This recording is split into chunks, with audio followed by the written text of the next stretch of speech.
Good morning, everyone. My name is Vitor Vasconcelos. Today we will talk a little bit about mainstream corporate sustainability in our course of development and sustainability. We will talk a little bit about the main vision and discourse and practice of companies regarding sustainable development.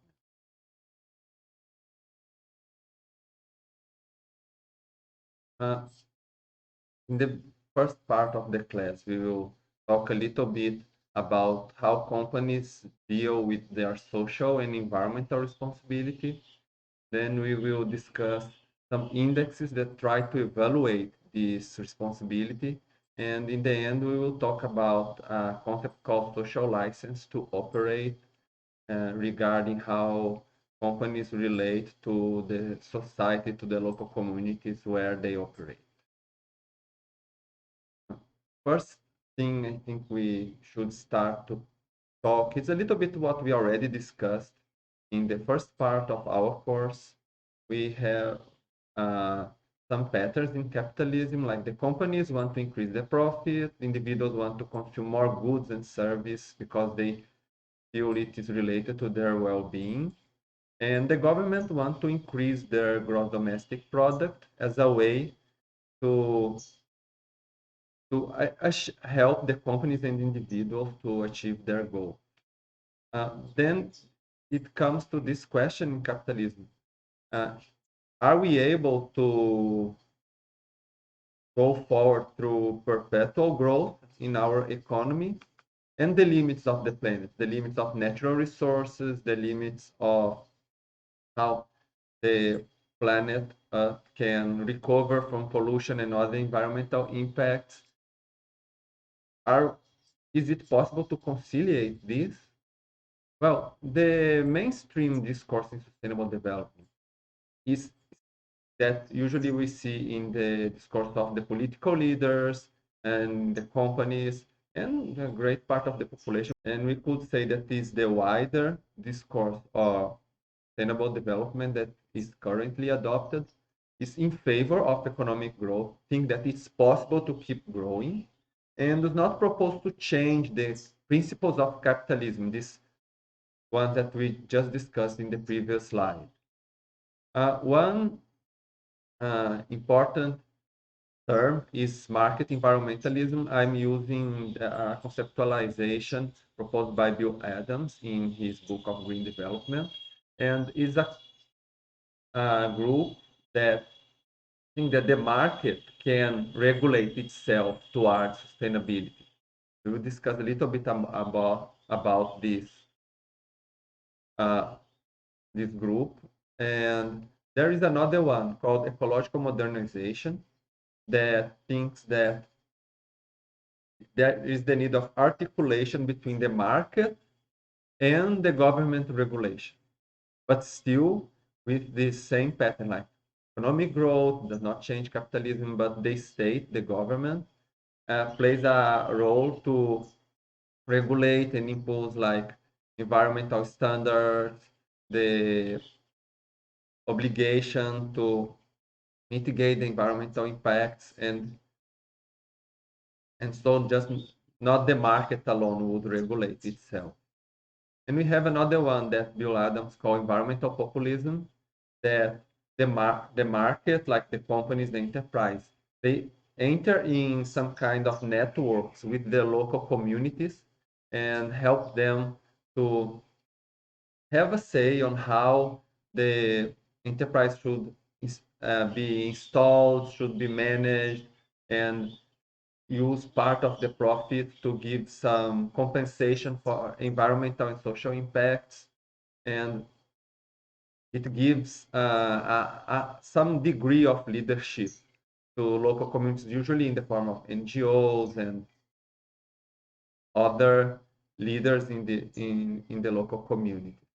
We will talk mainly about in our class about market environmentalism, but you will see that all the time we will also bring a little bit about ecological modernization. We'll talk a little bit about environmental populism because usually the discourse is not like very fixed in one of these current, like you may see there is a focus in one of these three, but the other ones are also being discussed, at least like in some aspects all the time too. About the market environmentalism, it brings this assumption that there is the relationship between society and nature can be mediated by the market, by the economy.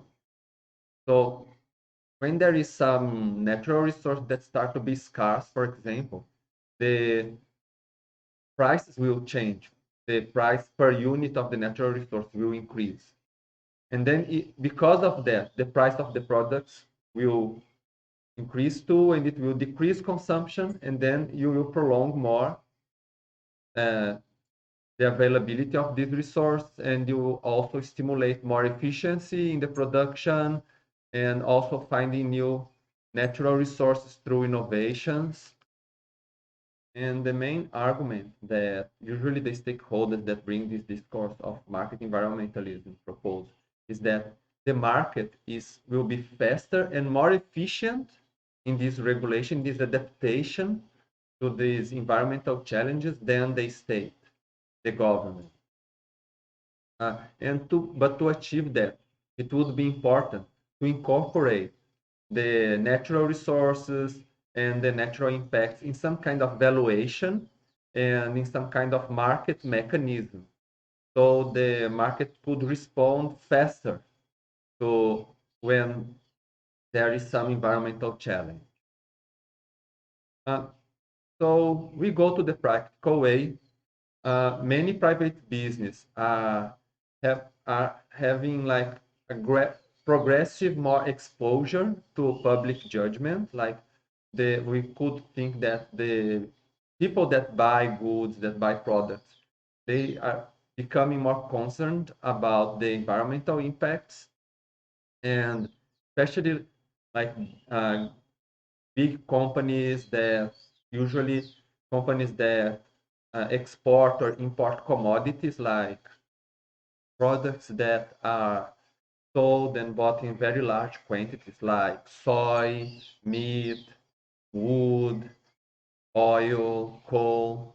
And so it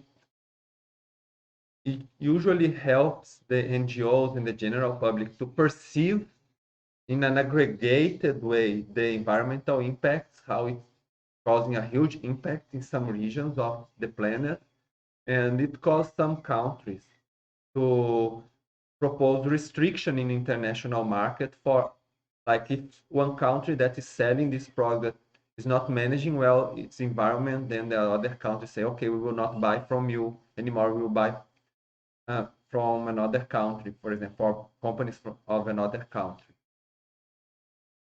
And also some of these companies, they see the environmental awareness of the consumers as an opportunity to accumulate reputational capital. Like you articulate with the government, with NGOs, you articulate with other stakeholders, make some social environmental products, and then you improve your image with the consumer and try to catch like a niche of consumers that can buy your products and become like more loyal to your brand, for example. Of course, there is a lot of criticism for the corporate social environmental responsibility. The most common one is about greenwash, that the companies create a kind of illusionary discourse to the public saying, oh, look, I'm doing some project here, I'm recycling some material. But if you really evaluate the overall environmental impact of this company, you see that they are causing a huge environmental impact and they are not mitigating or compensating it in its entirety. More like do some cosmetic things and then use it as an advertising. And there is another criticism that comes from, especially from the ecological modernization point of view, that actually the companies, they are efficient when they try to maximize profit. and it's their way to make the economy better if every company is trying to become more efficient in terms of in economic terms, because you have the investors that invest money in the companies, and what they want is to increase their profit. So trying to let the companies voluntarily propose what they would like to do in terms of environmental and social impact would decrease the overall efficiency of the market, because some companies would adopt it, some companies would not, and the companies that will not adopt, they will probably generate a higher profit, and then the investors will try to send the money to prefer to invest the money in these companies that do not assume environmental and social expenses, because they would give more profit to the investors.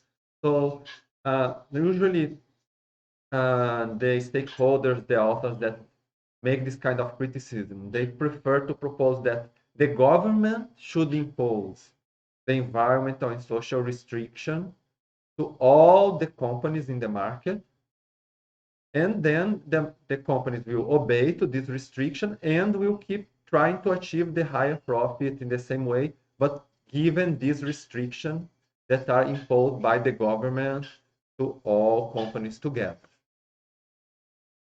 Well, but anyway, we see many trends about corporate social environmental responsibility. We see, for example, voluntary sectoral agreements. For example, all the companies of the plastic sector in Brazil come together and make some kind of agreement that is not imposed by the law, but they say, okay, now we will start to help recycling our plastic, or the solid waste of plastic, for example. And then they start to implement it together. There is also the product chain tracking, that exposure, like both the bad and good environmental effects of the production. For example, if there is some problem in some environmental impact, some denounce, it's possible to track in the chain, like of the producer, intermediary producer, seller, where is each environmental impact, and see how to change or to improve it. Or also it's a way to show the consumer how they are all through this chain the companies are adopting good practices of environmental responsibility too. Another trend is that the companies start to create their internal departments or to hire consultants that are specialized in the relationship with the public, with society, and also with environmental departments, social environmental consultants, and it helps them to make a better job about how to relate to the public, how to understand what the communities want, how to make some projects to make like social environmental management inside the company. And they also make some kinds of articulations with NGOs and governments, like hire some NGO to make some project in the community to help the community, or make some kind of commitment together with NGOs and governments towards achieving some goal. Also, many companies they strive more to follow the environmental laws of each country, because even like, especially in developing countries, that you don't have so much state surveillance. So many times you have the law there, but almost no one follows it, because if the company does not follow the environmental law, no one will discover, no one will find them, the public will not discover. But then they do it by themselves and show it as a kind of marketing. So like, look, we follow all the regulations, everything is working fine, and it creates some green market for them. And also we have the use of social environmental indicators. The company try to monitor like how they are dealing with the environment and social aspects in a quantitative way. And we also have certification mechanism that gives, for example, them a label or some kind of proof that they are by a third company or by the government, showing that they are environmental sustainable. And we have many discussion forums of companies that discuss together and try to share their experience and build their discourse, their main points of view into and make, for example, the lobby or their participation in the wider sustainability forums, for example. The main one in the world is the World Business Council for Sustainable Development, where the larger companies, they put their leaders there and they also participate in the international agreements, international congresses, and they also have small councils like decentralized in each country. In Brazil, is Conselho Empresarial Brasileiro para o Desenvolvimento Sustentável, but we also have many others. I'm giving some examples in Brazil. Have Instituto Ethos, Rede Empresarial de Avaliação do Ciclo de Vida, Iniciativa Empresarial em Clima for Climate, Coalizão Brasil, Clima, Florestas e Agricultura, more for the forestry and agricultural sector. And all these institutes, they make lots of meetings, events, speeches that discuss about these trends and demands for companies, how they could respond for that, show like good case of success in sustainability, do some kind of training. I will tell you that most of the time, the people that go to these events and to these discussion forums are not like the CEO, they are not like the owner of the business. They stand usually they're specialists in environmental and social responsibility, and they go to participate in these discussion forums, and then they bring it back to the company and share with the rest of the company. It's a little bit how it works nowadays.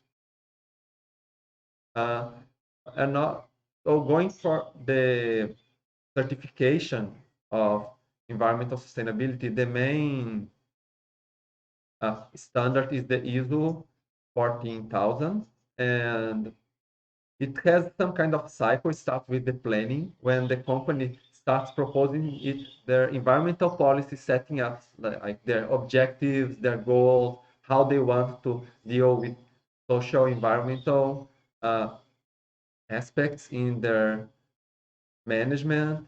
And also it's the moment when in this planning moments show like what are the legal requirements that the company needs to follow, what are the main environmental impacts, social impacts that should be dealt with in to make it more sustainable.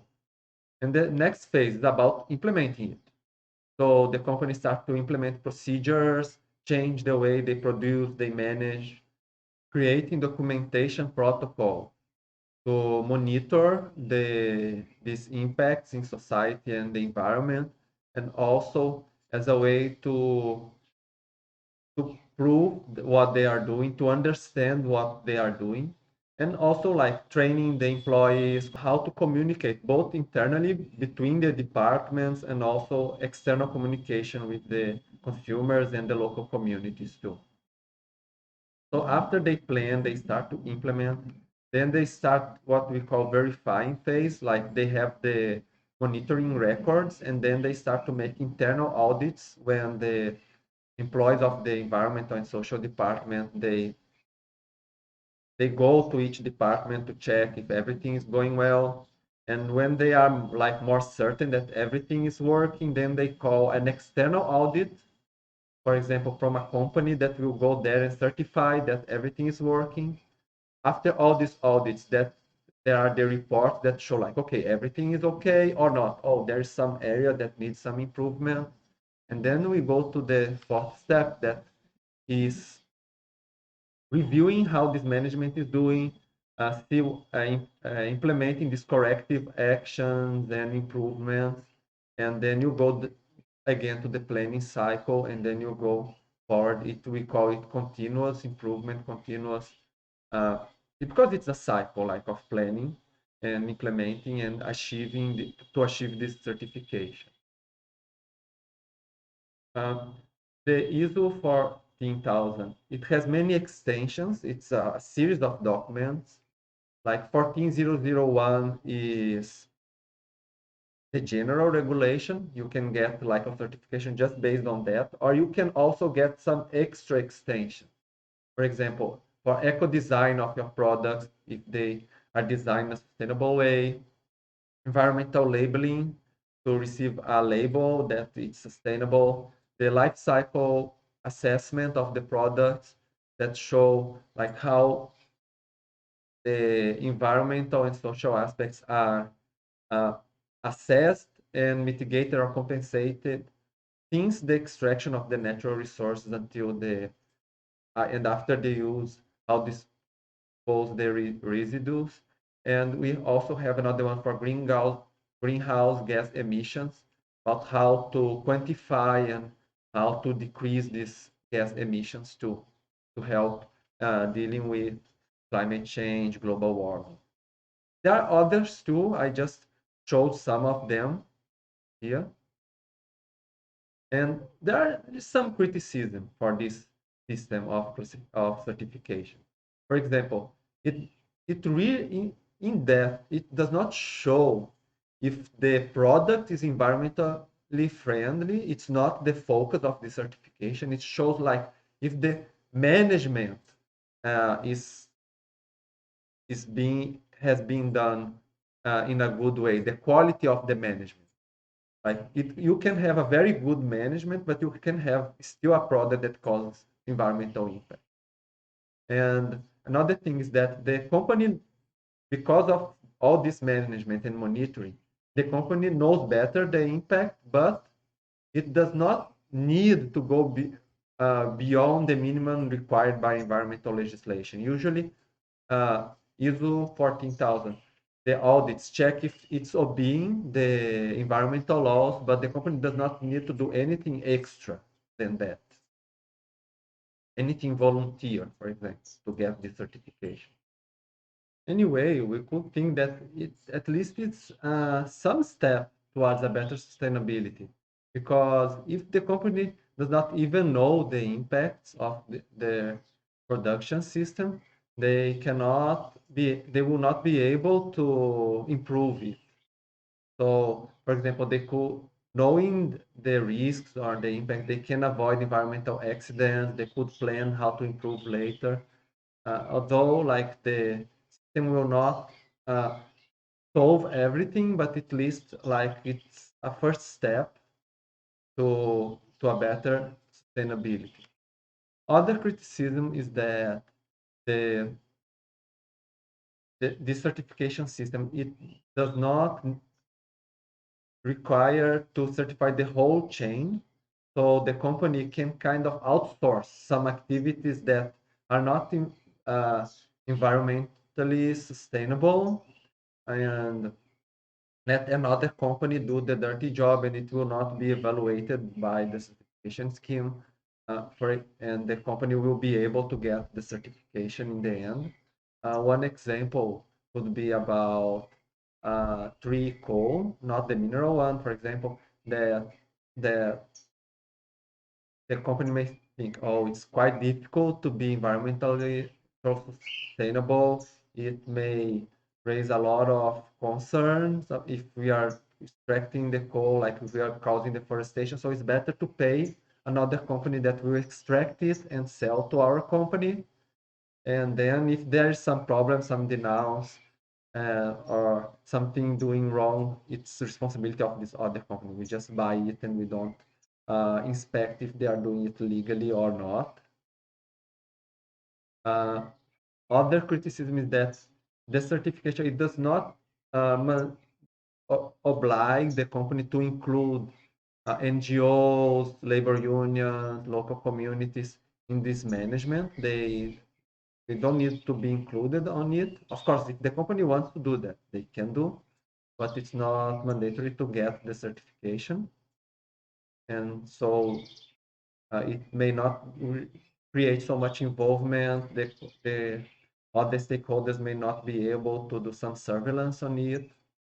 And also, the company does not need to publish site anything. So they can know like all the impacts that they cause, and they show like, okay, we will not release to the public. We will just keep it by ourselves. Uh, Another criticism is that it's quite expensive to get this certification. You need specialists in your department, environmental and social department that will need to pay the salary for them. You need to hire the external audit that from time to time to renew your certification. To get the certification, you have to pay for that. And usually just large companies are able to get the certification. For medium and small companies, it's not economically viable. Of course, there are some companies that strive to do this and then get it, but it's not quite common. It's a kind of barrier, and it causes a kind of inequality. Like a large company that sometimes may cause large environmental impact gets certification, and a small and medium company that may be more sustainable. Sometimes they are not able to show it to the consumer that they are sustainable in this way. In 2015, there was a revision of ISO 14001 that included the obligation to incorporate the life cycle analysis and understand the social and environmental impacts that happen from the extraction of the natural resources and other insumes through the importation, production, selling, and use, and then disposal of the residues. The company needs to be aware of these impacts. The company does not need really to assume the responsibility for what is outside their company, as we talked about the outsourcing or what happens later after they sell the product, but they need to be aware of that. And so, so it's a little bit like be aware, understand what is happening, but you are not obliged to assume responsibility outside of your scope. And another obligation is to establish and achieve uh, new goals every time there is a new certification, and to show like that the company is improving towards time. Like not like the some criticism that starts to happen before 2015, like the company achieves the minimum that is like the minimum required by the law, and then does not need to do anything, just keep doing that. Now the companies need to propose their own targets and say, okay, I will improve a little bit more this year, a little bit more the other year, and show that the company is doing something to improve along the time. I'm also bringing another audit scheme called EMAS, Eco Management and Audit Scheme, that actually currently it's used just in European Union, but it a little bit more strict to show like how it would be possible to improve the certification. The one of the main things is that the environmental monitoring, uh, like the data, the reports, they need to be accessible to the public. The company needs to show the public like what they are monitoring, and it because of that, it allows to compare one company with another using indicators that show like what company is more, which company is more sustainable than the other, and create some kind of ranking that is an advertising for the one that get higher in the rank, and create some competition regarding that.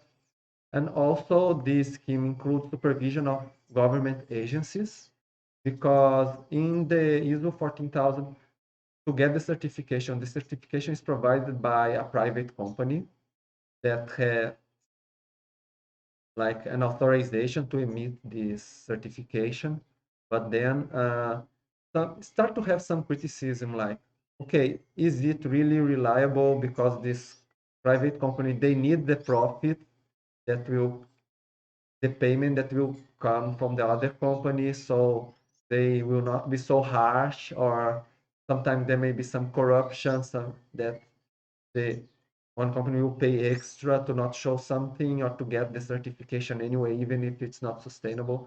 So the idea is to increase the credibility of the scheme, of the certification.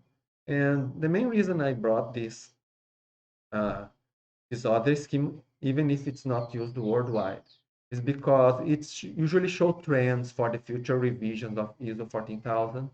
So, for example, what I showed before here, this revision in 2015, they were incorporated previously in the IMAS, and then uh, during the discussions of ISO, they thought, okay, let's start to implement it. And so maybe in the future, these new aspects that are used in European Union nowadays, they may be incorporated worldwide too.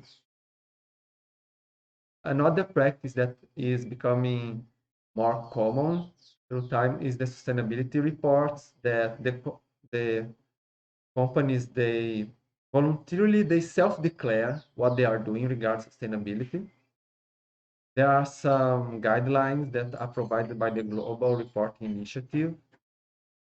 And this Global Reporting Initiative, it provides some kind of standardized indicators that are also compatible with the certification of ISO 14000.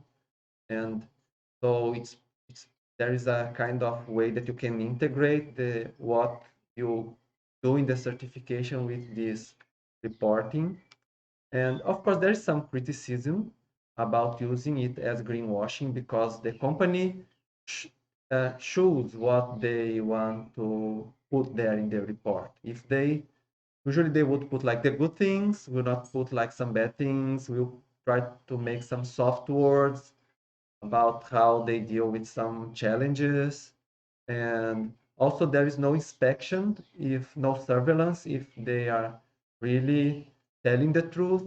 There may be, and some people think, okay, there may be some fraud or some uncertainty in what they report, and there is no one to check it in the end.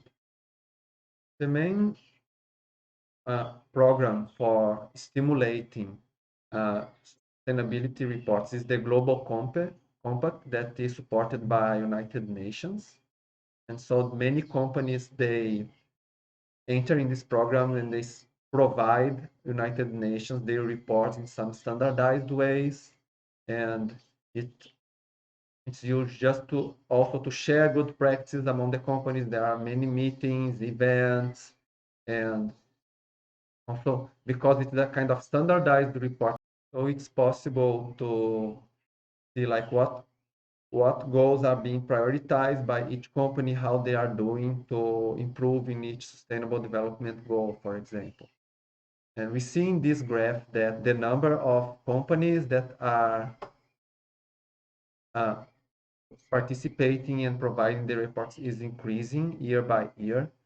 There are some companies that withdraw, that are this one in the gray lines, but the net like of companies participating, that is this line here, it shows an increase along the time. So it's becoming more common. The Global Compact program, they also stimulate creating local networks between the companies, that so the companies can articulate and learn with each other about sustainability practices and how they make their own policies of sustainability.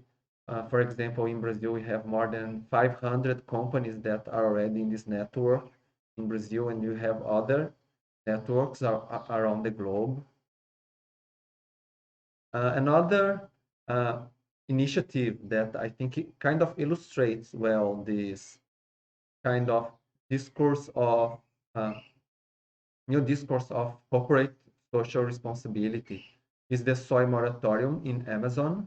It happened in 2006, and many municipalities, together with the soy companies, especially farmers in these municipalities, they make an agreement together with NGOs and the government that they would not cause deforest new areas in Amazon to plant soy. And it would be allowed to expand the soy over pastures, like areas that are already cleared, but not towards forests. And the main reason for that is because there was a lot of criticism, especially coming from NGOs, that the soy would be causing deforestation in Amazon, and then many countries like Europe, like nations, China, they start to threaten Brazil and say we will not buy soy from Brazil anymore if you keep causing deforestation. So uh, this was the main reason for this agreement. And here we see here in the map what are the municipalities. We see that it's mainly in the border of Amazon where there were more deforestation.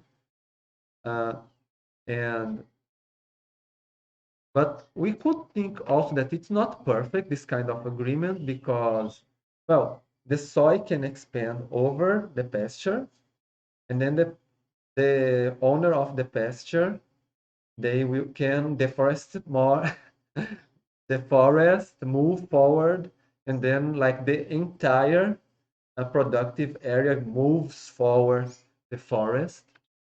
But uh, it's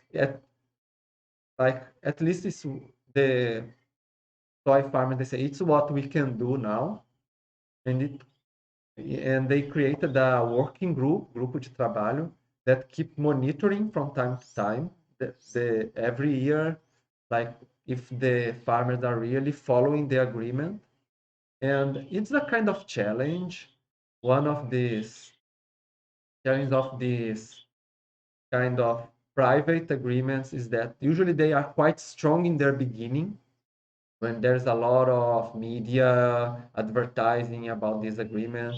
But then in the following years, it starts to lose publicity, and then the private stakeholders, they feel less stimulated to follow on with the agreement because it's not bringing so much benefit to them anymore.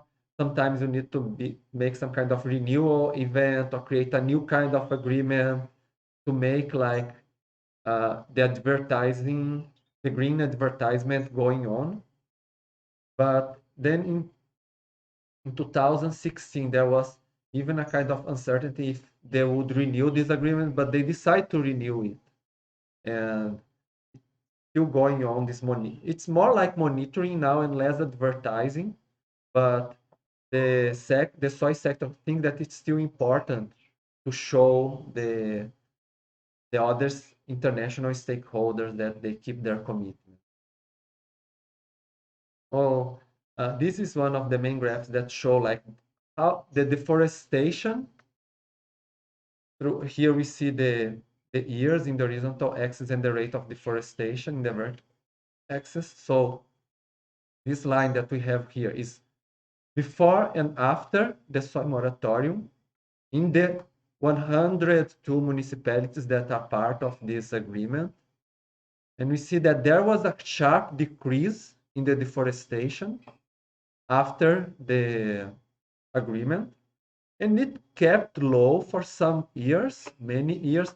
Now we see like in the last part of the graph, in the last years, 2018, 19, it's starting to increase again, and then it caused some concern. But it's still like the average in the period like pre more soy moratorium and after, it still like shows some impact of this agreement. Uh, but here this graph shows the area of soy inside these municipalities that are not in agreement with the soy moratorium anymore, like soy areas that uh, appear that came deforestate through deforestation of the Amazon forest. And in this aspect, we kind of see that in the last years, many farmers in these municipalities, they are starting to cut the forest to plant the soy, and the agreement may not be working so well anymore. You have already some areas that are not following the agreement. We see here in this map where there is more disagreement. These red municipalities are the ones that the farmers are not following so much the agreement anymore, and they are increasing deforestation again, while in the green one, the agreement is still working better. So this kind of monitoring that is made by the working group, it helps the soy chain to focus where they need to improve the dialogue and go to these municipalities that are red and try to discuss with the farmers, try to decrease the deforestation there, to not bring uh, losses, economic losses to all the production chain. Because if the other countries, the NGOs, they start to show that it's not working anymore, then the situation for the soy farmers will become worse as a whole. In this graph, we see the rate of deforestation, the amount of deforestation accumulated through the years in the whole Amazon. That is this main, the top bars. And then you have the rate of deforestation in the municipalities that signed the agreement. And maybe the main thing that we can see is that the slope of this, if we pass a line through this first bar, the top of this first bar, or the top of the second bars, we see that the slope is less inclined in the municipalities that signed the agreement. So the rate of deforestation is lower in them. And in this very small bar that we see here, the third bar, the darker one, is the area that is deforested for soy in these municipalities that signed the agreement. So this kind of graph is produced by the farmer, the soy farming sector, to show that the soy participates very little in the total deforestation in Amazon. And the main cause of deforestation should be pasture, like meat production, not soy. So they try to get away, like, okay, if you want to create some economic barrier, go to the pasture, to the meat, do not block the soil. It's kind of thing that they are trying to show where is the problem.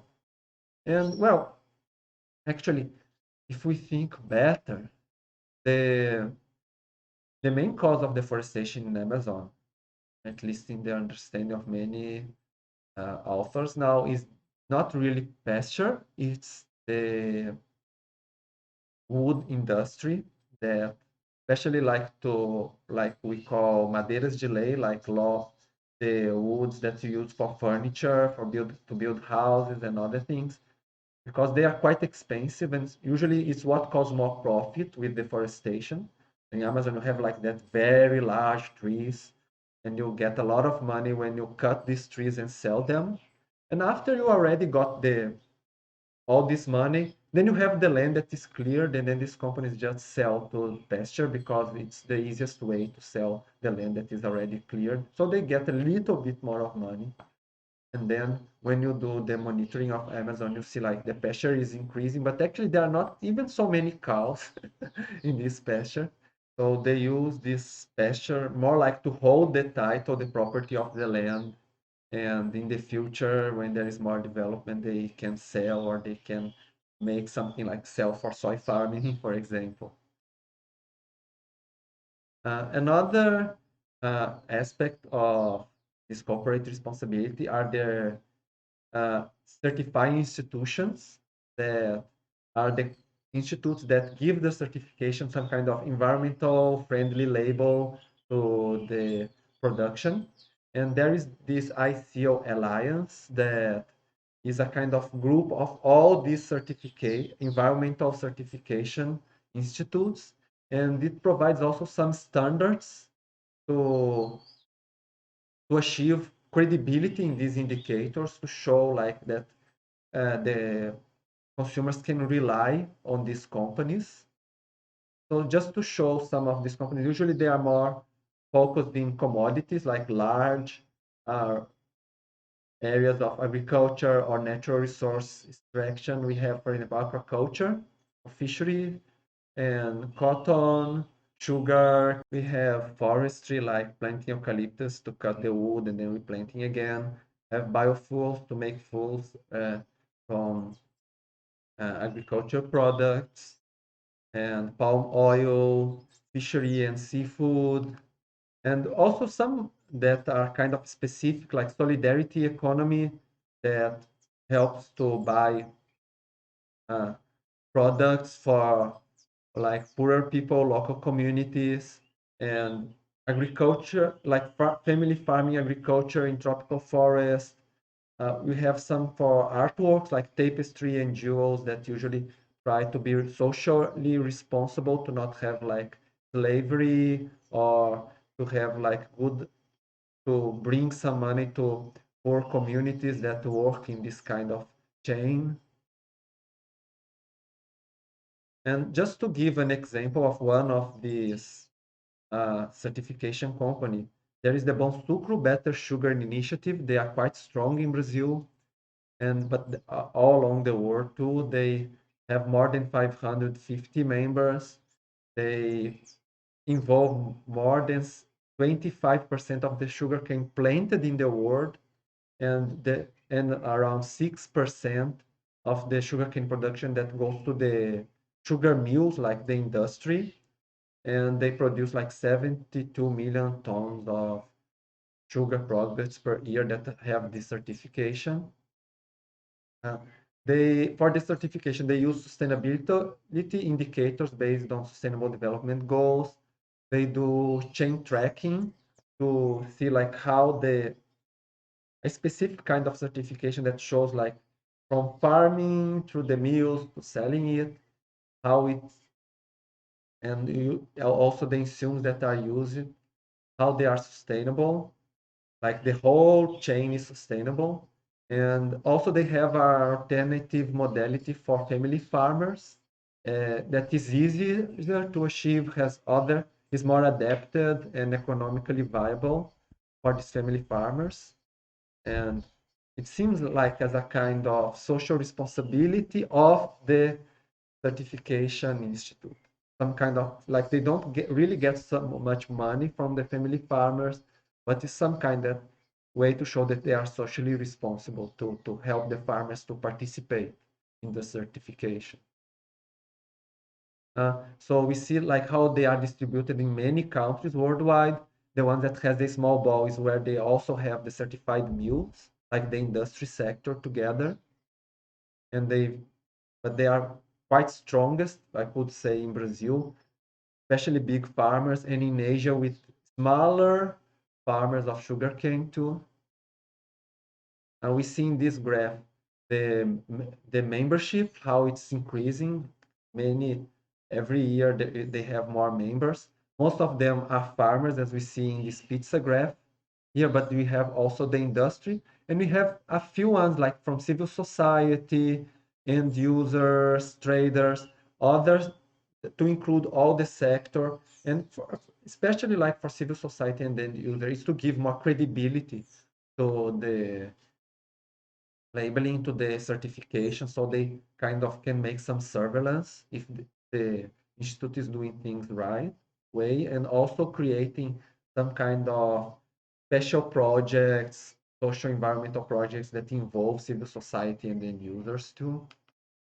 Uh, here is especially the industries, the certified mill that are, then we see that from 2018 to 2019, there was a sharp increase of certified mills. And here the number of chains of custody, like when you certify the whole chain and all the insumes and the farming until the mill, and then you sell the product like alcohol or sugar, like showing that the whole chain achieved that sustainability targets. And well, and they make this kind of report linked to the sustainable development goals that we already saw in the previous class. So they show like, okay, uh, we are socially responsible, like the employees are receiving like what they need in the law, the more efficiency in the use of resource like water and other insumes, fertilizer. It's emitting less uh, carbon dioxide, and also being more efficient. It include increasing the profit and creating economic growth for the countries where they are. So they kind of show like tied to the Sustainable Development Goals, how the certification is helping to achieve sustainability. Now, I would like to go a little bit deeper into the product life cycle analysis.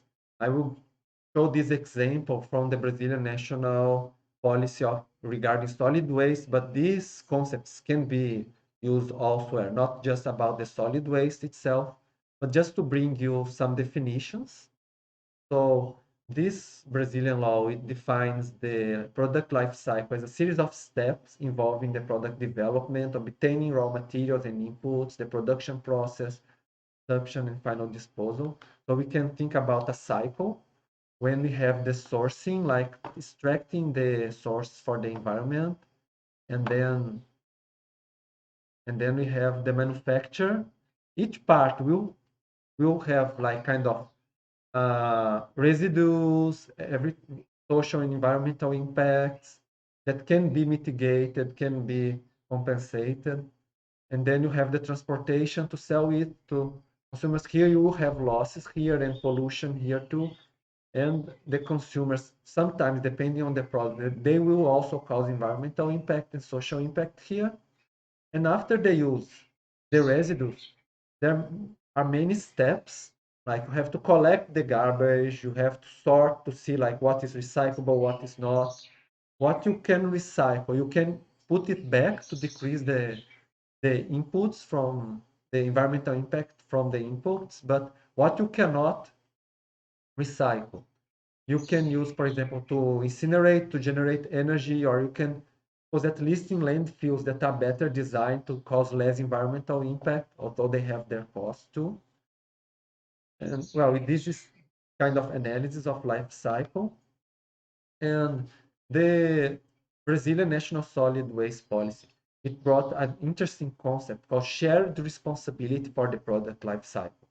So the law not only define, but say like the responsibility by law for all the stakeholders, they need to share it to achieve sustainability. So there is individualized and linked responsibilities for manufacturers, importers, distributors, traders, consumers, institutions of urban cleaning, solid waste management, and all them together need to assume actions to minimize the amount of solid waste, tailings, and other environmental impacts, to decrease the harm to human health and to the environment. And so it's not like one stakeholder in this chain, they say, oh, I cannot do everything, so I'm not responsible for it. I just do this part. No, needs to be a kind of linked responsibility. And if they don't follow it, they can be penalized by law. If it shows that they are causing impact in other stakeholder and other people, then possible to go to the court and use this principle to ask for compensation, for example. In this sole paragraph, they explain what are the objectives of this shared responsibility. Just brought two of them that are related to our class, like to reconcile the interest between economic and social agents and business and marketing management with the environmental management to develop sustainable strategies. So we see like how the management should be integrated, should have professionals of different areas or stakeholders from different areas too, to build a kind of network sustainable strategy. And also to stimulate market development, production, and consumption of products derived by recyclable and recycled materials. So there is this market side too, to stimulate, to make the consumption and the production more sustainable through the market regulation. And they also have some objectives of this policy that I thought would be interesting to bring, that are related to what we discussed. For example, encouraging the adoption of sustainable patterns of production and consumption of goods and services through, for example, certification, reporting, and all these instruments that we discussed in this class.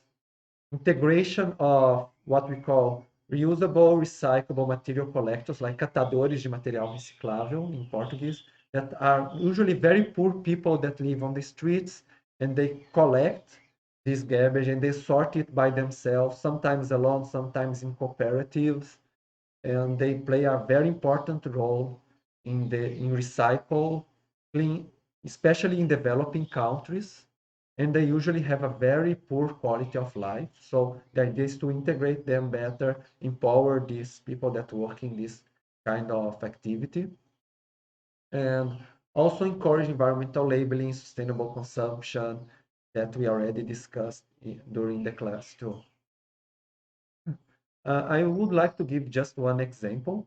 It's a label called Eu Reciclo. In English would be I Recycle, and that they use in Brazil. It's a kind of company, NGO, that they make this kind of connection between the private sector that produce goods that generate solid waste and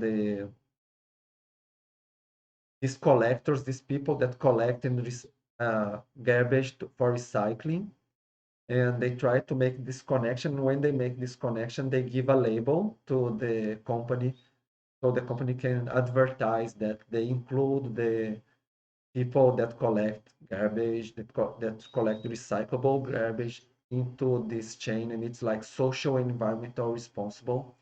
I will pass now the video for you, and you can see a little bit more about it, and then we come back to the class afterwards, okay? Brazil has one of the highest recycling rates in the world. What's made it so successful? Over 90% of Brazil's recycling industry has been built by unsustainable cooperatives and family-owned shops who rely on the work of waste pickers to survive. In 2010, a government mandate requiring manufacturers to recycle their product packaging enforces them to enter into costly contracts or invest into strict on-site recycling. This new requirement could help thousands of recyclers in Brazil, if only they knew how to offer their services to manufacturers. There is hope. New Hope Ecotech offers a technology solution that leverages the independent recycling flow to create a formal pathway for manufacturers to fulfill their government mandate in an economic, transparent, and inclusive way. How does it work? Recyclers use New Hope Ecotech's online software to prove that mandatory recycling has been met. The information is audited to create reverse logistics certifications, and these certifications are sold back to manufacturers.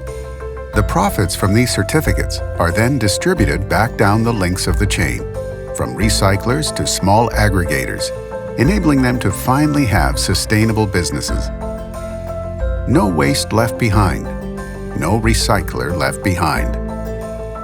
Together, we can transform Brazil's recycling future into an industry of hope.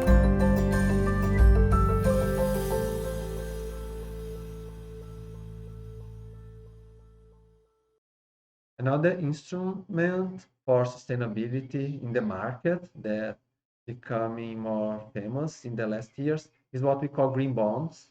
That is a kind of investment that individual people or groups of investors can make in. It's a kind of fixed income securities, like a kind of investment that you do in the bank for your savings, but you bring this money to funds that we use it for environmental projects or social environmental projects. And so you may receive, for example, a little bit less profit, because usually the funds would be traditionally oriented to the companies that are bringing more profit. Then you may not select the ones that are bringing more profit, but between them, a small selection that are proposing to use this money in environmental projects. So you may allow to be a little bit less economic, profitably efficient, but on the other side, the investor will have this kind of good feeling that they are helping to improve the environment, and to help society with their decisions. And some governments, they are already doing tax exemptions for people that invest in this kind of options. So as a way to compensate for this small loss of profit and as a way to stimulate these environmental and social projects. We still don't have it in Brazil, but we have it mostly in Europe, China, United States. We hope like we will have it in Brazil too as a way to stimulate this kind of practice.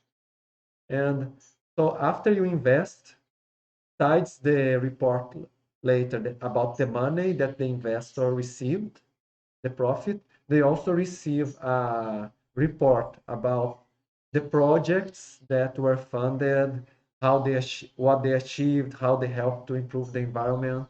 And there is a ISO 14030 that is a gives the standards for these green bonds. The Climate Bonds Initiative is an NGO that tracks how these green bonds are growing in the world. And we see in this graph how it's increasingly being more common. And we see they divide between green, social, and sustainable. Like sustainable is the one that is both helping the environment and society together. The blue one is just like the social projects. And we see that they increased a lot in 2020, especially because of the pandemic. There were a lot of funds that use this strategy, like you invest here, we use this money to help dealing with the losses, the problems that the pandemic is causing on people to improve like health systems, health strategies. And we also see that the sustainability bonds are increasing more than they just green bonds because they are kind of articulating social and environment together, like increase the scope of the projects. And here is how this money is being used. And we see that in the beginning, 2014, it was a lot in energy sector, like non-renewable generation of from solar panels, from wind power, from hydropower. But then it started to decrease a little bit in the last years and give more weight for civil construction, especially like you can make weather insulated houses that will need to use less energy for like cooling the air inside the air conditioning, or in cold countries for warming the weather inside the house. And we also have transportation projects that are increasing, that you can build like trains, electric cars infrastructure to charge the cars, and then you will emit less carbon dioxide and other greenhouse gases. There are also some other projects like water efficient, decrease waste, better land use to decrease deforestation, more efficient industry, and information science and technology to be more sustainable too, but they have like smaller shares of this project, of this money. Now we will go to the next content of our class. We talk about how some kind of indexes that try to kind of quantify corporate responsibility, social and environmental aspects in an integrated way. There are many indexes that were developed in stock exchange market to evaluate what companies are more sustainable, or create kind of groups of companies or rankings where like you can invest in these companies because they are more sustainable. And the idea of these indexes is to show that, to give this idea that, okay, you invest, you get money, but a little bit like the green bonds, but you you get like this ethic feeling that you are not funding some company that will do something that will degrade the environment, that will bring problems to other people. It's more ethical investment, but there is also an argument that if the company invest, for example, in risk management, in better management, and have like good practices of social responsibility, you will avoid in the long term the risk of scandals like environmental disasters, accidents that may cause a very sharp decrease in the value of the stocks in the value of these companies. So it may be valuable to stimulate this kind of practice, and we will give up extra security, less risk for people that invest in them. And we have this index that SEP 500 ASG index, that they rank more like thousands of companies in their sustainability. They exclude companies of controversial weapons like nuclear weapons, tobacco, and thermal coal because they would not be social and environmental good trends for investors. They have ethical reason to not invest in them. They also make an initial filter based on the Global Compact reports that we already discussed. They see like the ones that adopt the best practice in this report. And then they get like this number of companies and they rank them based on surveys that they submit to these companies. And they kind of check if what the company is writing this survey matches the reports that they also make it public. So to get some minimum kind of surveillance. And well, they include in this ranking uh, social aspects, environmental aspects, and they also include a lot of management indicators that they in this survey, like if there is anti-corruption policies, if they have risk management for investment, if they have good practices that would avoid scandals, good communication with the public, with the communities, this kind of institutional structure for a better management of the companies too. And well, here there should be two lines uh, in this graph, but one is kind of overlaps with the other.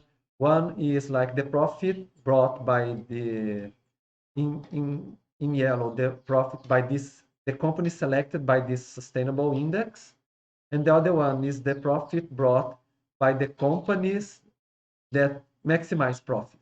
So actually, they show in this graph that after you select this set of companies that are sustainable, actually, in the past, they give almost the same profit in the stock exchange, but in the last years, especially like after 2019, these sustainable companies start to bring even more profit than the conventional index of better companies to invest. Especially because of this argument that they have a better management, they avoid scandals, they avoid risks. So in the long term, they could bring a better profit. So we also have the Brazil ESG index. That's a kind of mirroring of the international one, but it's used in the Brazilian stock exchange, Bovespa. And it gets like from the 200 more profitable companies in the stock exchange, they select the up to 40 that have more sustainable practices. They have a survey like with 7 dimensions regarding human capital, risk management, social responsibility, and good practices of against corruption and other things. They also follow the same patterns of exclusion of some companies that may not be ethical investments. And they ask the companies also to send proofs like documents showing that what they are answering the survey is really correct. And there is a council that have many NGOs, social uh, institutes, also groups of investors, groups of companies, and even representatives of the Brazilian government and from United Nations. in order to give more credibility to this index and show that what they are doing is reliable. In 2021, this was the selected companies from people that live in Brazil. We see that there are very big companies, lots of banks, large retailing companies that sell like products. We have also like oil companies, communication companies, pharmaceutics companies. And well, one thing that I would like to give you some idea with this example is that, well, we cannot say that these companies are like saints, like they do everything very good to the environment. Actually, we have like many environmental conflicts that involve some of these companies, but this index, it does not evaluate that. It evaluates the management. Do they have the management practices? If yes, like they have the department that deals with environment, they have environmental licensing, they they have like ISO 14,000, yes, so then they can appear in this index, in this selection, and then they will receive extra investments. The benefit that they have in the stock exchange is this one. Here it shows like how this index, uh, the yellow one, the sustainable one, is giving a higher profit than the one based just in the short-term profit of most profitable companies in the Brazilian stock exchange. And so it shows even more than the international one that the companies that have this kind of environmental, social, and management practices, they have less risk, especially in moments of crisis, for example. They are able to cope better, and they're not involved in large scandals, this kind of thing. They are less vulnerable for that in this aspect too. Uh, Here is another graph showing like how in the short and mid term of investment, the sustainability one gives a little bit higher profit than the conventional index of more profitable companies. But in the long term, then you see that there is a much higher profit because you avoid these risks that come from time to time that can kind of disrupt a company and get very low, very decline in the price of their stocks in the stock exchange market.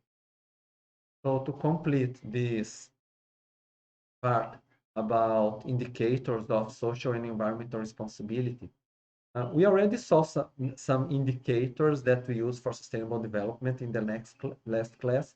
I saved this one for this class because it's a kind of indicator that kind of shows the vision of the stakeholders, especially the companies that have this vision of market environmentalism. So they get the indicators of the sustainable development goals and they combine in dimensions that make more sense for this kind of position about sustainable development.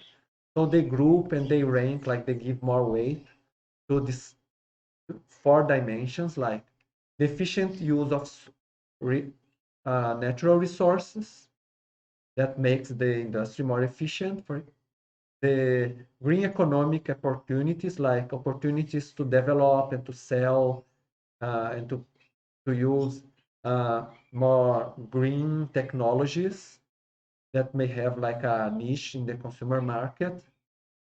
We have the social inclusion. It's a little bit that trend that I told you about environmental populism to make articulation with the NGOs and local communities. And thinking of that if you improve the local community, the economy will also work better in that idea that the economy benefits from the better social structured community, more we call resilient community that can adapt faster and to crises and to other environmental challenges. And we have also the environmental quality that is this kind of thing, like how the environment will support the environmental services that are needed for the market too. So Using these 4 dimensions, they kind of rank each country in the world. For green economic in Africa, there are countries that we have even don't have any data, and so they receive kind of 0 with that. The greener ones are the ones that get better in ranking in these aspects. So we see, for example, Brazil is a little bit better in natural capital protection, but not so much in green economic opportunities that are more like better ranked in Northern Europe. And for efficiency and social inclusion, it's like half the way. And then they combine it through rankings of what is more important from these stakeholders to make a kind of integrated index and show like where should be, what place have a higher ranking in this kind of growth, green growth aspects. But this map is not the most important. The most important is the next one that shows the change through time. Because when you say green growth, you want to say like growth through time. So they kind of evaluate what country is becoming more into the green growth towards time, is growing green. So we have the darker blue ones that are the ones that have a higher rate of change to more green growth. And we have like Myanmar and Eastern Africa and some countries in Latin America even, that we, even if they are not like in the higher standard now, they are making more progress towards green growth during this time, at least like using this methodology. The last topic that I would like to discuss with you is what we call social license to operate. So the idea of social license to operate is not like a permit that the government provides to the company to say, okay, you can install your company here. It's more like the level of acceptance of approval of the local community for the operation of a project or an enterprise. So it's like if the local people will actually allow the company to operate, or they will keep like fighting against the company, against the project all the time. So there are many uses for the social license to operate. And the most common one is the company use kind of monitoring of the public opinion, especially in the place where the project or the company is installed, to see like if they approve or not the company. And if they see a long time that the rate is decreasing, then they try to invest more in this relationship to improve it, make it better. And there are some NGOs that are starting to provide some kind of certification, like you have the environmental certification, then you have the social responsibility certification that includes this need about monitoring the public opinion. There are some specific cases when they need to evaluate if the indigenous or traditional communities consent to the installation of some projects, especially in Brazil and in other countries. By law, you can just install projects that impact indigenous or traditional community lands if they allow it. So we have to ask the tribe, for example, if they allow, for example, to build a new road inside their lands, and usually they would ask for compensation or mitigation of impacts.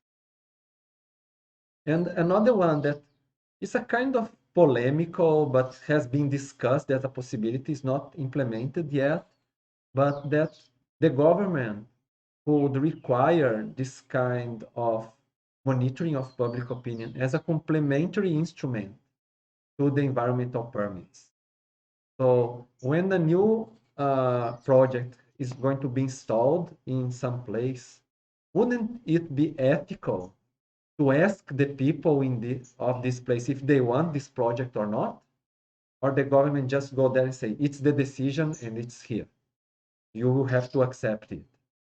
So the idea to evaluate and also to keep monitoring how the people in each place want or not some kind of project may be something interesting to include as a public policy.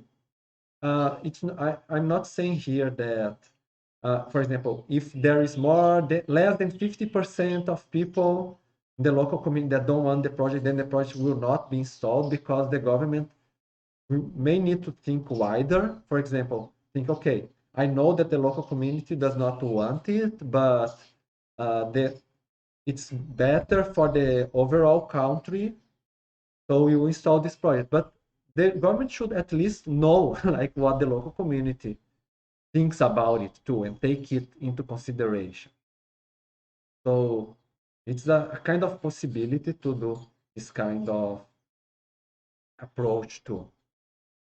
Here there is an institution that involves especially like mining and metals companies, and they make a kind of survey like what are the main challenges that the industries are facing. And we see like the main challenge is the environmental and social aspects. And we have in first place, and in the third place, we have the license to operate. That for them is this concept of social license to operate. So it appears like both in first and in the third one, even more specific of that show like how for these companies of metals and mining, it's a very important issue to how they relate to the local communities in the place and this kind of environmental and social impacts. They face it like it's one of the most difficult things that they need to face now that are important for the success of their business. And the social license to operate, it's based on a kind of psychological theoretical framework. And because you make this kind of survey with the community, ask like what people think about the project, about the company. And in the beginning, usually they are undecided, that they are here in the middle. They don't know like, is it good? Is it bad? If they see that it's bringing more good things for the community than bad things, they start to move to the acceptance level, that they are in favor of installing the undertaking. If it goes like the approval goes increasing more, they go to the approval level when you press what we call credibility boundary. So they start to believe more in what the company says. Like they don't be like suspecting that it's wrong. And in the highest level, when you call it identity boundary, they kind of they start to really defend the company and think like as part of their social environmental system as something that they want and they feel part of it. And of course, there is the other side that is like the opposite layers. Like if the people think that it's bringing more losses than profit to the community, they will go against accepting the legitimacy. Then it goes worse. Then they will start to not believe what the company says anymore and suspect, thinking that their company is frequently lying. And on the other hand, it goes to the identity boundary, like they see the company as an enemy, and then they want really to fight and to make something bad to the company that is installing in that place. And of course, it can change for a long time. Here we see an example about a company that monitored in this framework, like what the community thinks about a mine in San Cristobal in Bolivia. And we see here like legitimacy, credibility, and trust. That is like these 3 layers.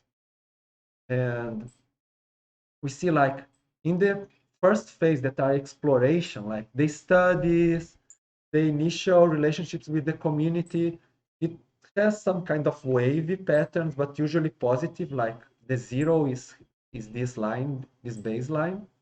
But then when they start to build the mine, it went even to the negative one, and people start to feeling the impacts. And then the company starts to invest more in the relationship with the community and social projects.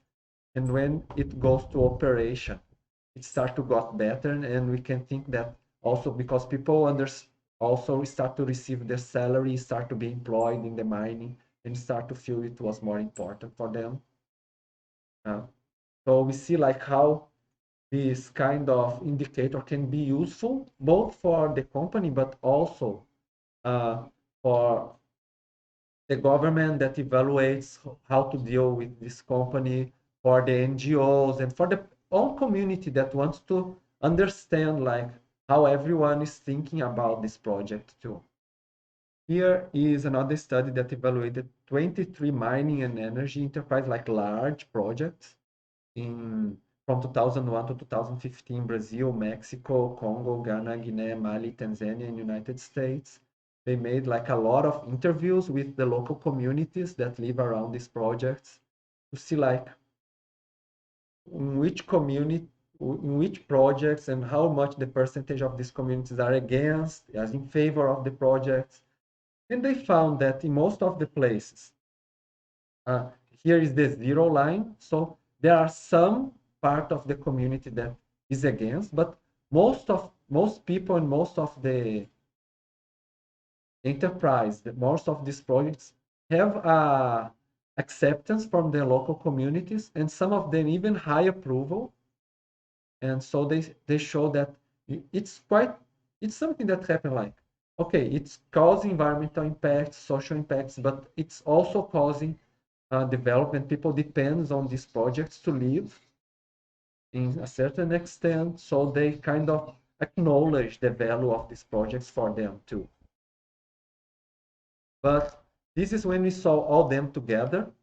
If we divide them, like we have here in this line, the rate of approval and the projects, how many people were, and like what region of the globe is the project. And then we see like the same thing, that there are more people that like the projects in the, if we like very few people that reject the project. But if we kind of calculate the average by region, then we will see like in North America, the average is higher for 4. In Latin America, is lower, 3.5, but they are still like approving it and in favor of these projects, most of the local communities. But in Australasia and Africa, even if they approve, that it's a kind of low approval rate. It's relatively lower than in Latin America and relatively lower than in North America. And could you imagine, think a little bit about why it happens in this way? Well, we could think that in developed countries in North America, there is a better regulation from the government, more surveillance. The community is also more organized to make surveillance on the undertaking. And then in response, the companies behave better. So you have as they behave better, you have a higher approval rate. But when you go to poorer countries progressively, in Australasia, we are saying that poorer countries in Oceania, like in the north of Australia, and small islands mainly, and we have in Africa also like poorer countries, and many times you have less regulation. You have higher social and environmental impacts from the mining companies, but there is a complex strategy on that, because there is a competition, especially in poorer countries, to attract foreign investment to their country. Usually, the government will try to not make so much stronger requirements of environmental and social standards, or may not require so much compensations regarding environmental and social impacts, as a way to attract more investment. Because if a country make a lot of restriction and the other one does not make, the investors usually will go and install the company in the country that does not make requirement, because the company will make more profit. We need to invest less in environmental management, mitigation, compensation. But in the other way, then because of this impact, it will have more problem with the local communities. So there is also some criticism to this instrument of social license to operate, and maybe linked to what we just talked in the previous slide, there is a low relationship between the opinion of the local population and the business success. Many mining and energy companies and other kind of company like oil companies, they are exporting their product to other places in the world. So if the local community is not so much in favor, but they are still able to get their product and sell, they are getting their profit. And they say, okay, whatever the local population says, I'm still doing it and I'm still successful. So it may cause the companies to not give so much value to the social license to operate. The other ethical aspect is that social license to operate, at least in this way that we saw, it's based on majority of how people in the community thinks in general.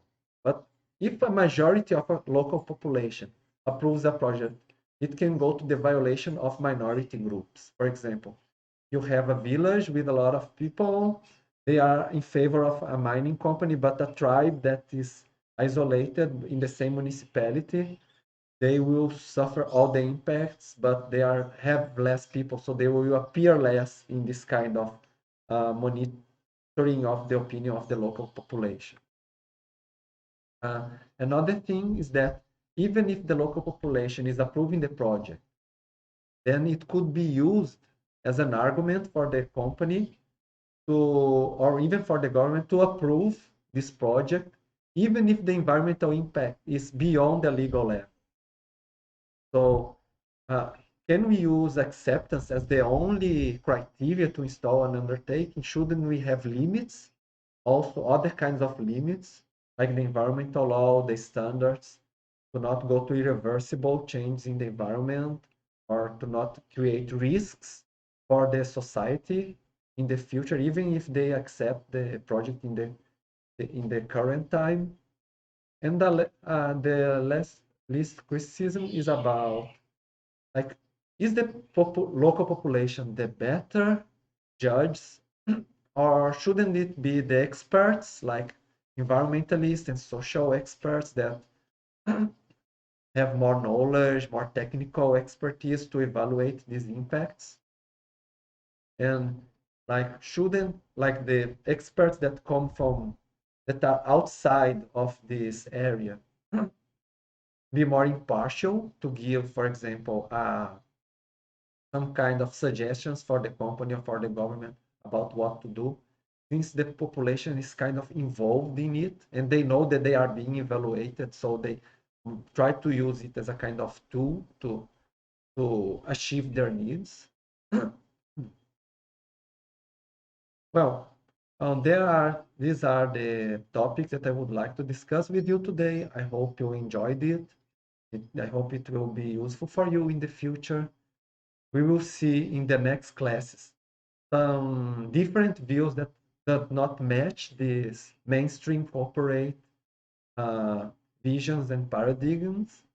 But from now, I think you may formulate from these practices and for their criticisms, like in what extent they should be useful, they should not be, or they are just like a kind of discourse, or how much they come into practice or not, and how much they are effective for sustainability, even if you put like in development sustainability, or a sustainability that does not need necessarily development.